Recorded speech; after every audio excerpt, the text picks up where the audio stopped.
Ajnanatimirandasya Yananjana Shalakaya Chakshurunmilitam Yena Tasmai Shri Gurave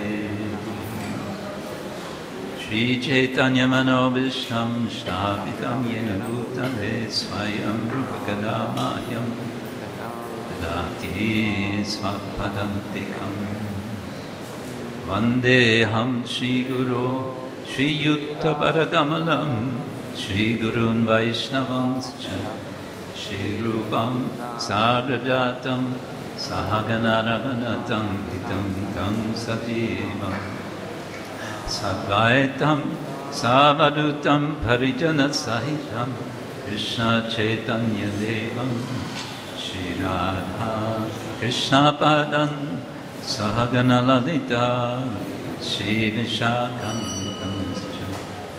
Nama Om Vishnupadaya Krishna Prishtaya Bhutale Srimate Bhaktivedanta Swamin Itinam Namaste Saraswati Deve Gauravani Pracharine Purivishesha Shunyavadi Paschatya Deshatarine Vancha Kalpatarubhyascha Kripa Sindhubhya Evacha Patitanam Pavanebhyo Vaishnavebhyo Namo Hey Krishna Karuna Sindhu Dinabandhu Jagatpate Gopesha Gopika Kanta Radha Kanta Namaste Tapta Kanchana Gaurangi Radhe Vrindavaneshwari Vrishabhanu Sute Devi Pranamami Hari Jaya Shri Krishna Chaitanya Prabhu Nityananda Shri Advaita Gadadhar Shri Vasari Gaura Bhakta Vrinda Hare Krishna Krishna Krishna Hare Hare Hare Rama Rama Rama Hare Hare Om Namo Bhagavate Vasudevaya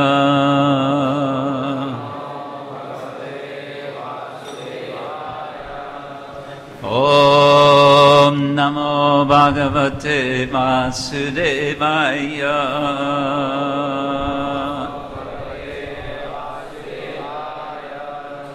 Om Namo Bhagavate Vasudevaya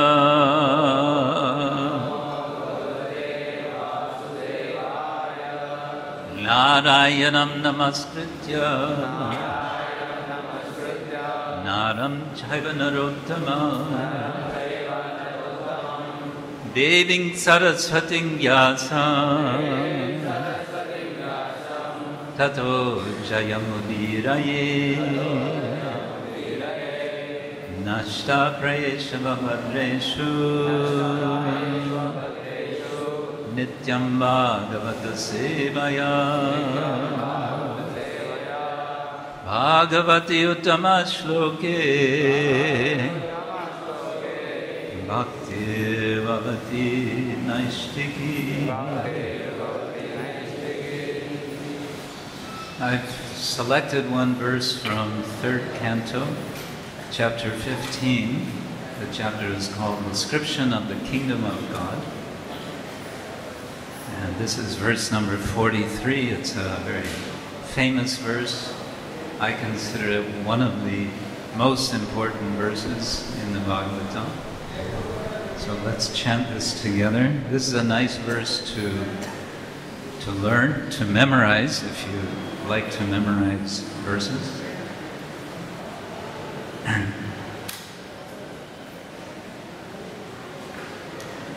Tasyaravinda nayanasya padaravinda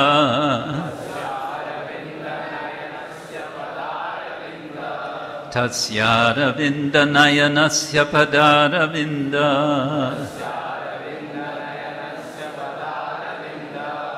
Kinjalka Mishra Tulasi Makaranda Vayu. Kinjalka Mishra Tulasi Makaranda Vayu.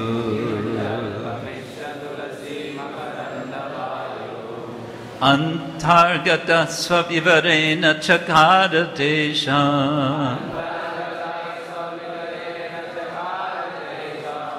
Antargata Swavivarena Chakaratesha.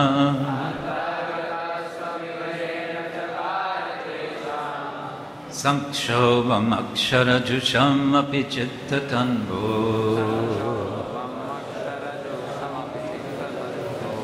Sankshovam Akshara Jusham Apichittatanvo.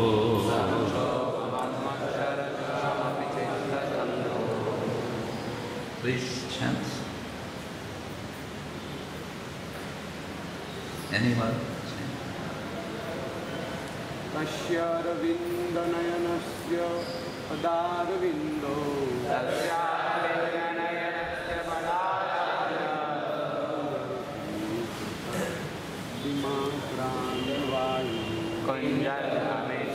Tulasi Makaranda Vayu.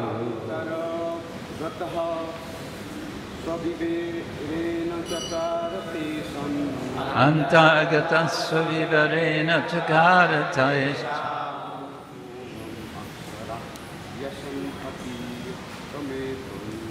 Sankshovam Akshara Jusham Apichittatanvo.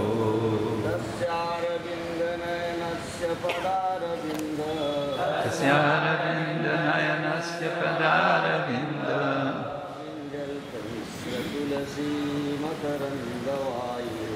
Kinjalka Mishra Tulasi Makaranda Vayu.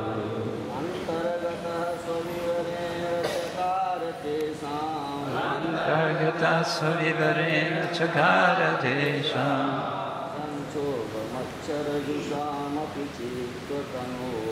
Sankshovam Akshara Jusham Apichittatanvo.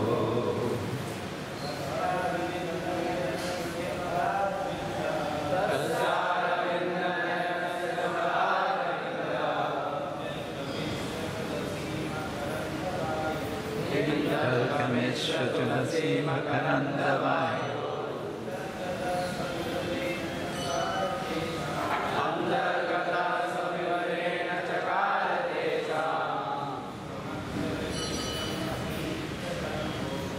Sankshovam Mataji's.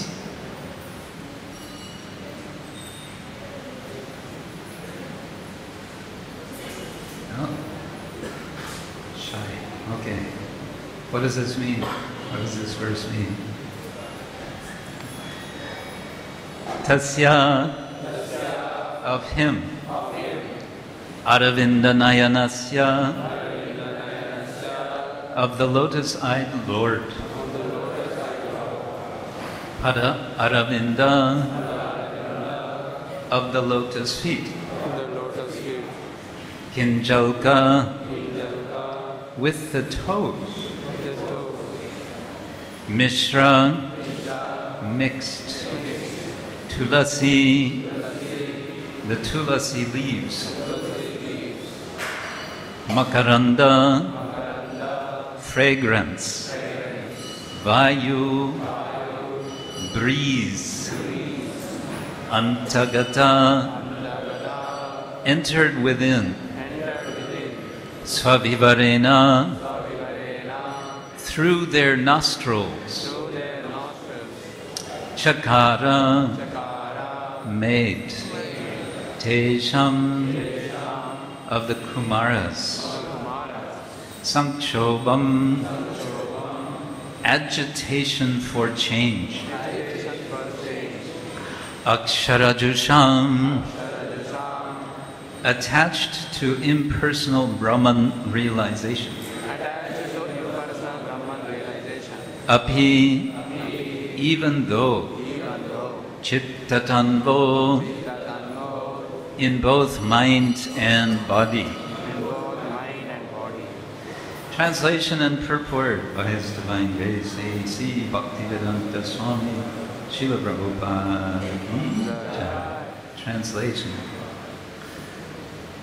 When the breeze carrying the aroma of tulsi leaves from the toes of the lotus feet of the personality of Godhead entered the nostrils of those sages, they experienced a change, both in body and in mind, even though they were attached to the impersonal Brahman understanding. Of course, this is referring to the 4 Kumaras. Purport. It appears from this verse that the 4 Kumaras were impersonalists or protagonists of the philosophy of monism, becoming one with the Lord. But as soon as they saw the Lord's features, their minds changed. In other words, the impersonalist who feels transcendental pleasure in striving to become one with the Lord is defeated when he sees the beautiful transcendental features of the Lord. Because of the fragrance of his lotus feet carried by the air and mixed with the aroma of tulsi, their minds were changed. Instead of becoming one with the Supreme Lord, they thought it wise to be devotees. Becoming a servitor of the lotus feet of the Lord is better than becoming one with the Lord. And so ends Srila Prabhupada's purport to this verse. Tasya aravinda nayanasya padaravinda kinjalka mishra tulasi makaranda vayu antargata swavivarena chakara tesham samshobam aksharajusham api chittatanvo. When the breeze carrying the aroma of tulsi leaves from the toes of the lotus feet of the personality of Godhead entered the nostrils of those sages, they experienced a change both in body and mind, even though they were attached to the impersonal Brahman understanding. As you may know, this verse comes in the description of the encounter of the Kumaras, first with 2 personalities, Jaya and Vijaya, as they are approaching Vaikuntha, entering into Vaikuntha, and then they meet the Lord directly. In Chaitanya Charitamrita, Krishnadas Kaviraj tells us there are 3 different ways that the Lord can be present for the devotees. One of these is called Sakshat Darshana, direct presence, direct viewing. The second is called Avesha. Avesha is sometimes translated in English as absorption. It can also mean possession. When someone is possessed by the Lord, that is a form, that is one way the Lord is present. And the third is called Avirbhava. Avirbhava is also presence of the Lord, but in a way which is not necessarily visible, although possibly visible, but in such a way that there is a tangible sense of the presence of the Lord. For example, when the Lord is perceived to be accepting offerings of food, bhoga offerings, although he is not visible. And this is all described in great detail in Chaitanya Charitamrita. The Avesha form of the Lord, one example given is one Nakula Brahmachari. Nakula Brahmachari is overwhelmed with ecstatic emotions. The tears are coming, the shivering is there, the intense emotions, all the symptoms such that everyone could appreciate something is going on with Nakula Brahmachari. This brahmachari, this ordinary brahmachari, he's changed. And so many people would come and they would see him, and the word spread. Have you heard about this Nakula Brahmachari? And eventually Shivananda Sena hears about him, and Shivananda Sena he's not entirely convinced that Chaitanya Mahaprabhu has entered into the body of Nakula Brahmachari, but on the other side he doesn't want to reject the possibility, so he decides he will make a test, an examination, scientific test. And he decides he's going to go and he's going to be in the proximity of Nakula Brahmachari, but not directly before him. He will be at a distance. And apparently Nakula Brahmachari knew Shivananda Sena already, but perhaps not so well. That's not so clear from Chaitanya Charitamrita. But Shivananda Sena decides, okay, this is how I'm going to test. If Chaitanya Mahaprabhu is present, then I will know he is present because he will know my Guru-given mantra, which is a 4-akshara, chatur-akshara mantra. He will know this mantra. If he knows this mantra, then I'm convinced. So Shivananda Sena comes and he stays at a distance and he's waiting, and all the crowds are there and they're observing Nakula Brahmachari. And at one point Nakula Brahmachari says, "Hey, Shivananda Sena, he's here somewhere. I know it. Where is he? Go get Shivananda Sena." So someone goes and fetches Shivananda Sena, and Shivananda Sena comes forward, offers obeisance. He says, and then he tells him what is his mantra. Do you want to know what is that mantra? Yeah? What is that mantra? It has 4 syllables. It's very simple. You already know it. Gaura Anga. Gaura Anga. Gaura Anga.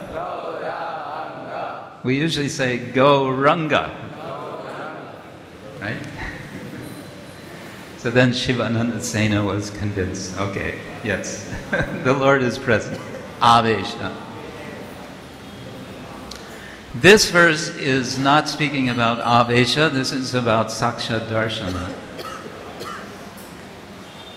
But it's a very special kind of Darshana, and it's occurring, of course, in a very special situation. And the situation is that the Kumaras, these sages, who are quite unusual in one particular respect, that they don't seem to grow old. They seem to have remained some 5 years old. And as 5-year-olds, they saw no need, no point, no necessity to wear any clothes. Sometimes we might still see a 5-year-old, although I think, I don't know, nowadays, smaller children, right? 1 year, 2 years, 3 years, okay, you run naked, not a problem. 5 years, I don't know. Maybe in the villages? Anyway, they're some 5 years old, they're very, very young, and they're going naked. And we know the story, Jai and Vijay, and they see these 4 naked boys, and they're coming as if they own the place. They're just, you know, we're just going to walk in, and this is not the outer gate of Vaikuntha, right? They've already passed 6 gates, and they've come to the final gate, the 7th gate. Perhaps some of you have been to Srirangam, yes? Srirangam, you know, huge temple with concentric squares of enclosures, 7 altogether, so there are 28 gopurams. And one of these gopurams, the final innermost on, which is it, the east side, is called the Vaikuntha Gopuram. And it's all year round, except for one day of the year, that Gopuram gate is closed. And the one day of the year when it's open is Vaikuntha Ekadashi. And it's understood, if you enter through that gate on that day, you've made it. That would be nice, huh? Just go through this gate and you're back home, back to Godhead. Wow.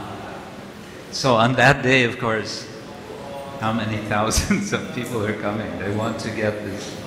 But here is the 4 Kumaras, and Jai and Vijay are thinking, where's your visa? You want to enter into Vaikuntha, where's your visa? Show us your passport. Where's the visa?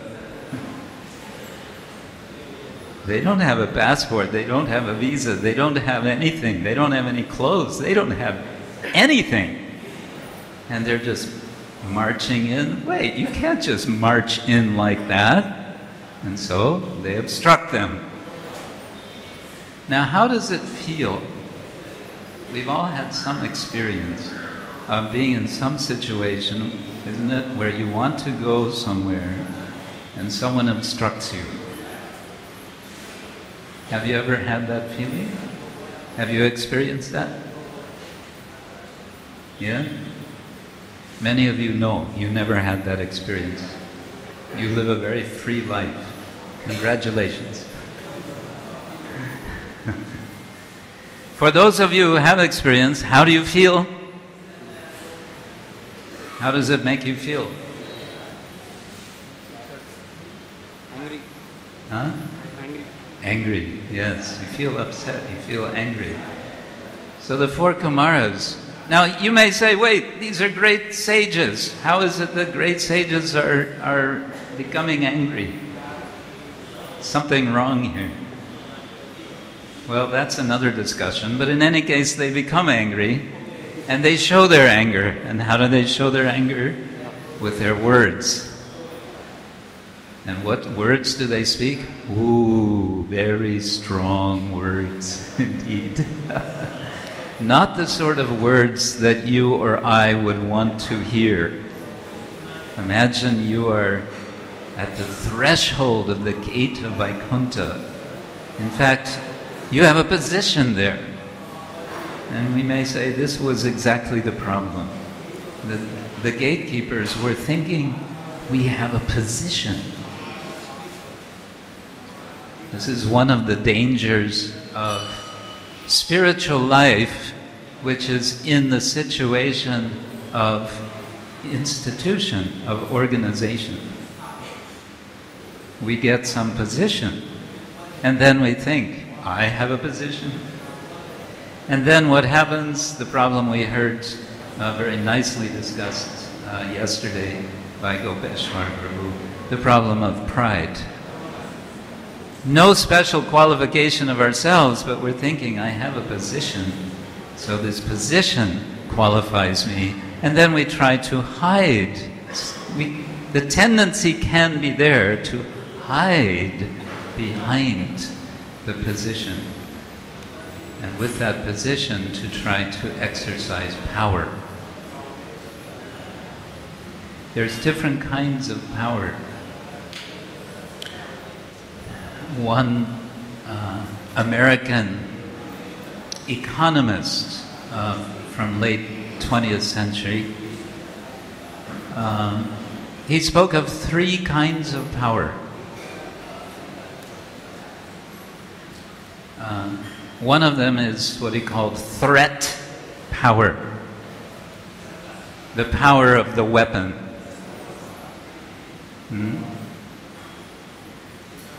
The second type of power is exchange power, the power of money, of gold.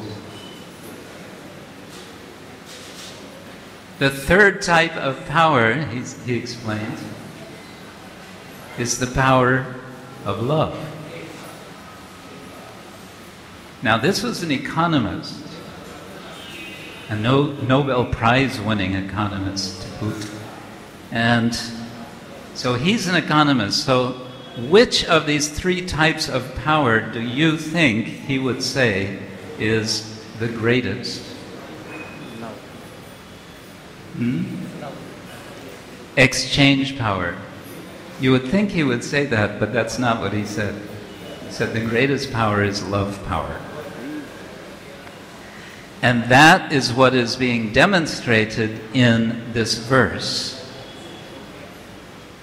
In the course of this exchange of threat power, and we can say word threat power, physical and then word power, between the 4 Kumaras and Jai and Vijay, Lord Vishnu hears the commotion. What's going on? Let me see what's going on. So he comes to the door. And he sees what's going on, and at the same time, the 4 Kumaras see the Lord. This was their goal, after all, was to see the Lord. So as they're seeing the Lord, they're also experiencing his wonderful aroma of his lotus feet. Now, when we speak of lotus feet, we always refer to the feet of the Lord as lotus feet. Why?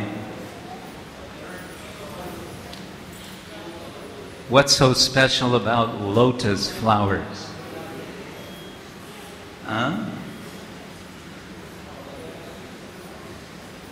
They're soft? Okay, they're soft. What else? Anything else? Huh? They're very beautiful, huh? They have a special kind of fragrance, okay? Anything else? What is one of the Sanskrit words for lotus? Pankaja? Panka. Panka, mud. Ja, born. Born from the mud. Flower born from the mud. Can that be a nice flower? Yes, lotus. Lotus is very nice. Born from out of the mud, coming up through the water, and then emerging from the water, and then touched by the water? No, not touched by the water. That is lotus feet. There's another meaning to lotus feet, and that is the place where the devotee approaches the Lord. Why? Because lotus feet means service. Yesterday we heard that a very unusual behavior of Lord Vishnu took place. He came before Lord Brahma and shook his hand. if you or I try to go before the Lord and shake His hand, that might not work. We might find ourselves embarrassed at best. Because the Lord will be just looking at us and waiting for us to bow down. There was a popular song in the West at one time, about 20 years ago, called "Bow Down, Mister." And in the popular song, "Bow Down, Mister," the singer chants the Hare Krishna Maha Mantra. It was quite a nice song.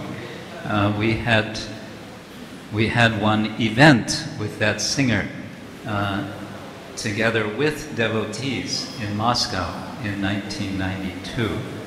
We had a band called the Gauranga Bhajan Band, and we had the indoor sports stadium, and 35,000 people came to hear the Maha Mantra. We still meet devotees who say, "We saw you then in Moscow in 1992. So this is the spreading of the Maha Mantra, and this bowing down is one of the first things that we learn, isn't it, in spiritual life? Well, okay, we have this description of how the four Kumaras meet Lord Vishnu, and the key word in this verse, I would say, is Sankshobham, which Srila Prabhupada translates as agitation for change. Change of what, we may ask? I would say change of heart. This is what spiritual life is about. We make many changes in the course of our lives. We do so many different things. We think so many things. Our bodies are changing in the course of our lives. But there is a special kind of change that we are looking for in spiritual life. And that's being described here. And how it was caused in this case, simply by seeing and smelling the aroma of the lotus feet of the Lord. In other words, coming into proximity with the Lord. How is this possible? Because the four Kumaras were ready. This is the practice of spiritual life. They were Brahmavadis. And as Srila Prabhupada explains, they were of the mind, we will become one with the Lord. But as soon as they saw the Lord, then the whole notion of becoming one with, why would I want to become one with the Lord? He's so beautiful. If I'm one with the Lord, will I see His beauty? Will I hear His word? No. Everything lost. No more experience of the Lord. No more opportunity to serve the Lord. Now I want to shift to another account of meeting the Lord. And then what we can do is see if there's some comparison. Shall we do this? We jump now to Canto 10, Chapter 80 and 81. Sudama Brahmana. Sudama Brahmana, you may know, was a friend of Krishna. They had gone to school together, Sandipani Muni's school. Somehow or other, though, over time, Sudama Brahmana finds himself in difficult circumstances. Hardly he and his wife are able to eat. It is such difficult circumstances that one day Sudama Brahmana's wife pleads with Sudama Brahmana, you have a good friend. You haven't seen him in such a long time. Krishna is your friend. You were schoolmates. Why don't you go and see him? He will certainly help. Our situation is desperate. Please help us. Please go and see him. And here, take some chipped rice, which she begs from neighbors. They don't even have it themselves. And so Sudama, okay, he agreed. Yeah, actually, yes. It's been a long time. I haven't seen my friend. Opportunity to have darshan of the Lord. In the case of Sudama Brahmana, he has no difficulty entering in to the palace of Lord Krishna. It's recognized that he is a Brahmana, so he is respected. And he enters right into the private quarters of the Lord, where Krishna is sitting with Rukmini. And where are they sitting? They're sitting on the bed. This is very private. But still, Sudama is welcome. He's welcomed in. And Krishna stands up and he offers obeisance to Sudama as a Brahmana. And he worships him in a very, very comprehensive way, very nice way. And then he offers him he first offers him a seat on the bed, and then they sit and they discuss. And what do they discuss? The good old days. Remember those good old days when we were together in the school of our Guru, Sandipani Muni? Remember that time when actually it was the wife of Sandipani Muni. There are three women in this story. It's interesting. There's the wife of Sudama, who urges Sudama to go. There's the wife of Sandipani Muni, who requests Lord Krishna and Sudama to go to the forest to collect fireworks, samitpani shrotriyam brahmanishtam. So they go, and what happens? They get caught in this storm. It's a very terrible storm. They lose their way. They're in the forest all night. They don't come back, and then the next morning, Sandipani himself comes to find his chela, his student. Yeah. And what does he do? He praises. This is so wonderful. You have given yourself in this way to do service for Guru. I bless you. What was the blessing? Yes, you will never forget the meaning of the Vedas, the meaning of the teachings of the Vedas. Well, you may say that's, after all, this is Krishna. Where are the Vedas coming from, after all?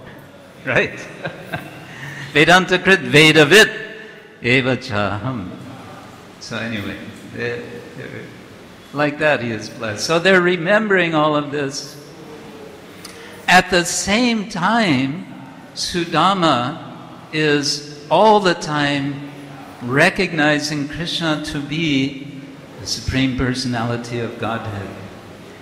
We have simultaneously three relationships going on in this meeting of Sudama and Krishna. We have Krishna regarding Sudama as a superior, being a Brahmana. We have Krishna and Sudama as school friends, so equals. And we have Sudama worshipping Krishna as the Supreme Personality of Godhead. So we have three different relationships simultaneously. life is complicated. Relationships can be complicated. What we are learning in spiritual life is finding our relationship with Krishna, and through that relationship, our relationship with all others, which can be very, very sweet. Now, Krishna understands why Sudama has come, right?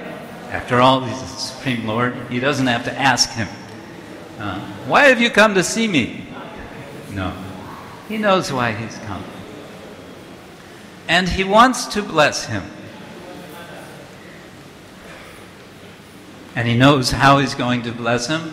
And he knows to make this a complete exchange, let Sudama offer what he has brought for me. He knows he's brought an offering. He knows it's a very humble offering, but let him offer it because he's offering it with love. Is Sudama actually offering it?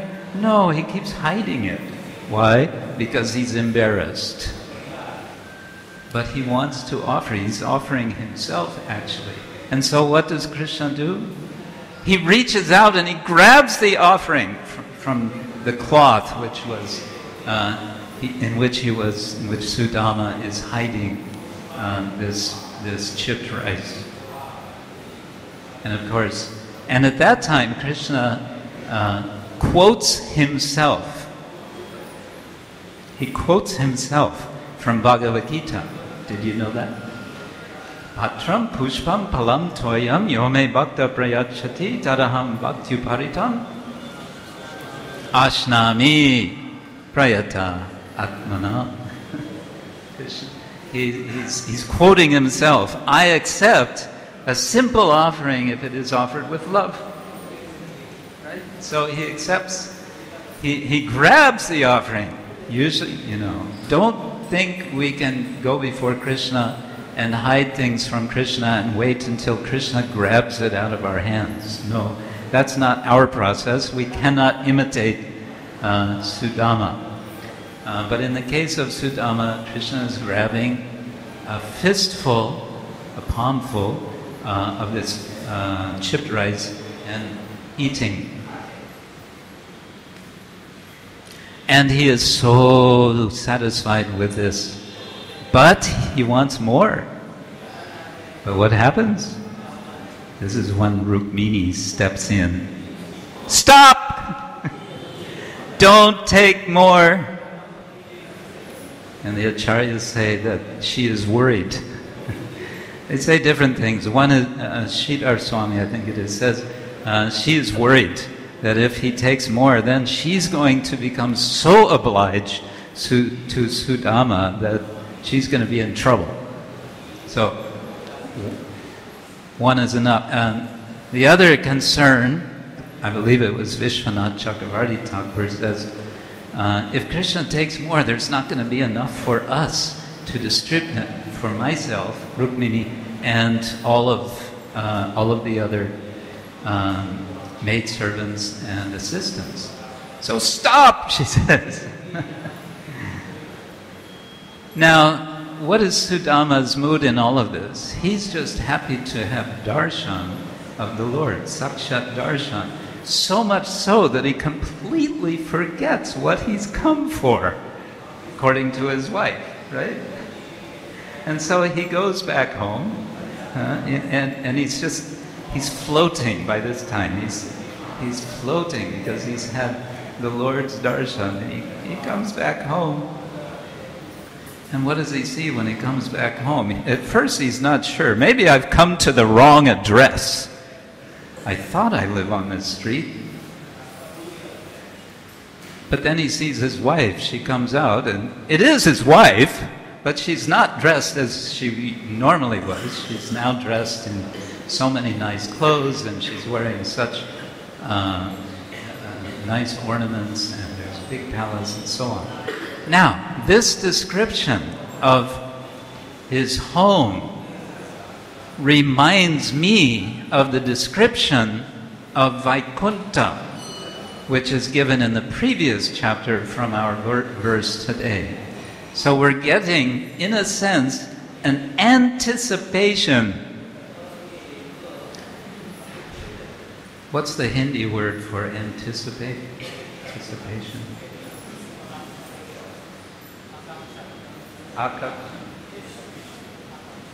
Akanksha. Akanksha. Okay, akanksha. It's an anticipation. It's a preparation for that place of transformation which the four Kumaras are experiencing in the third canto. All of which is an anticipation for us. And that sense of anticipation, which requires a transformation to become a realization, is expressed, and I'm going to end with this, in a nice song by Srila Bhaktivinoda Thakur. His anticipation he expresses with a kind of refrain, Kabe habe bolo se dinamar, Kabe habe bolo se dinamar. When, oh when, will that day be mine? And he goes through several details of what he anticipates. Trinadikahin kabe nijemani sahishnutaguna hridoye deyani shakale manana apaniyamani hoye ashwadino nam rasasar. In effect, he's taking Trinada pisunichena taroriva sahishana, and he's anticipating actually experiencing that himself, the sense of being lowly like the grass, the trina, and tolerant like the taru, like the tree, and so on. Amanina, manadena, no honor for oneself, ready to offer all honor to others. But I want to focus on the last verse he speaks. Kabe habe bolo se dinamar. He says, Kabe jibe doya, hoibe udoy, nija sukka buli sudina hridoy, bakati vinod korea vinoy, Shri agya tahal, koribe prochar. Shri agya tahal, koribe prochar. Taking the order of the Lord. Sri Agya can mean the beautiful order, or it can mean the order of Sri, of Devi, of Lakshmi. We can say it's the Lord's order, and the Lord is never separated from Sri. So the order of both. Koribe prochar, taking that order, then I will preach, as Srila Prabhupada used this word preach. The prerequisites for that are contained in this verse, ever so compactly. Prerequisites, the adhikar, the qualifications. Kabe jive doya, when will I actually feel compassion for living entities, for all beings? Starting from those who are close to me, not distant, abstract, but those who I meet. Hoibe udoy, when will that arise? Nitya sukha buliya, when will I forget about my own happiness? We're always thinking me first, my happiness, then I'll see about others' happiness. No, Bhaktivinoda says, he says, Nija sukha buddhiya, sudina hridoya, and having a sense of lowliness of heart. Dina can mean in English wretched. You know this word? Wretched? Wretched. Lowest of the low. Sudina, very low. Sudina hridoya. Having that sense, then Bhaktivinoda says, Koriya Vinoy, in the spirit of humility, then Shri Agyataha Korive Prachar, then I will preach. So, ours is a preaching mission, but what is it that we have to preach unless and until our hearts are cleansed, and that means transformed. Sankshovam, Akshara Jusham, in the case of the four Kumaras, Api, although they were attached, Jusham, to Akshara, to the non-changing Brahman. Chitta Tanvo, their minds and their bodies, everything became transformed. Sankshovam, some, completely. That's what we aspire for. And how do we aspire? Shravanam, Kirtanam, Vishnu Smaranam, Parasedanam, Archanam, Vandanam, Dasyam, Sakyam, Atmani Vedanam. We want to come to the point, Atmani Vedanam, giving ourselves to Krishna. Hare Krishna, Grantaraj Srimad Bhagavatam ki Jai. Thank you. And if there's a comment or question, we can discuss.